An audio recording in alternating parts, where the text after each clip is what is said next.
My dear friends, my name is Jacob Fiveash, and welcome to Uncaged Zoo Tours.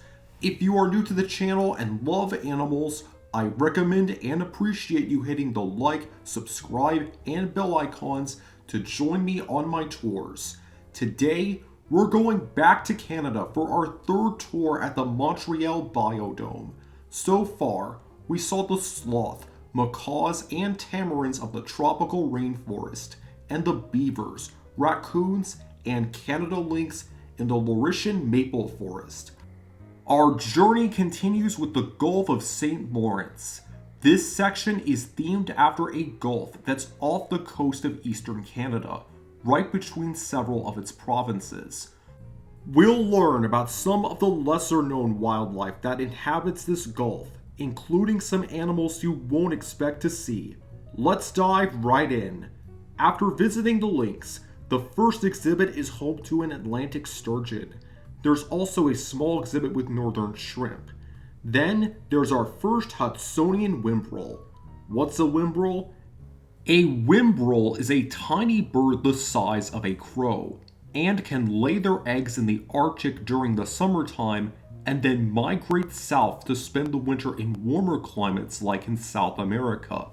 Their genus name comes from a Greek word that translates to new moon. That's because the whimbrel's beak is shaped like a crescent moon. The Hudsonian whimbrel has a cousin called the Eurasian whimbrel, who breed in Scotland and Iceland, and then migrate far as south as Africa. The next exhibit has a tidepool, but you can't touch the animals. Tide pools are a shallow pool of salt water that exists in the ocean's intertidal zone. When the tide drops, the water drains out, like when you pull the plug in your bathtub. But when the tide rises, the water level goes up. This exhibit's tide pool is home to northern sea anemones. Anemones may look like flowers, but they're animals instead. They can slowly move around thanks to a special foot, and like jellyfish are cnidarians, a group of animals with stinging tentacles. Anemones use their tentacles to detect predators and prey. An anemone can release a type of venom called neurotoxin from its tentacles that is harmful to predators. There's also a mussel. These animals consist of 2 shells and 1 foot. They use their entire body to feel their surroundings. Next up are sea stars, not starfish. Sea stars use their arms to pry open a mussel and eat it. A sea star's mouth is located on its underside. A sea star will push its stomach outside its body to eat food. They can also remove one of their arms to escape predators. Don't worry, that arm will grow back. Finally is a sea urchin. Like sea stars, sea urchins are echinoderms, which means they're very spiny like an echidna. Sea urchins move very slowly with their tube feet and mainly eat algae and small animals. Sea urchins have a chewing tool called Aristotle's lantern. This tool consists of 5 teeth, which help chew its food and dig holes to hide from predators.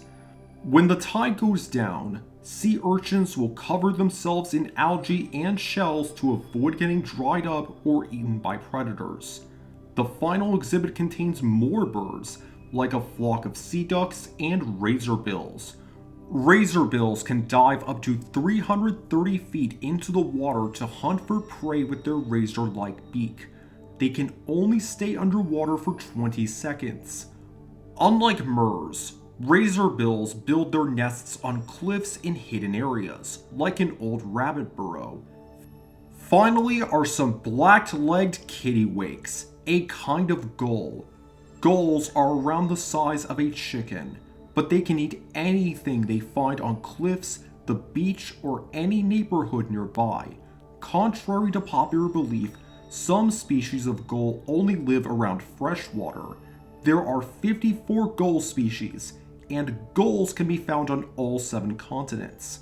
Gulls can smell food from up to 3 miles away, and can avoid predators by jinxing them. Gulls fly around in all directions so that predators can't catch them. And that officially wraps up our third tour at the Montreal Biodome. It was a lot of fun meeting some lesser known animals that call the tidepools and cliffs of the Gulf of St. Lawrence home. We only have one more section to go, the subpolar regions, where we'll see a penguin feeding and puffins.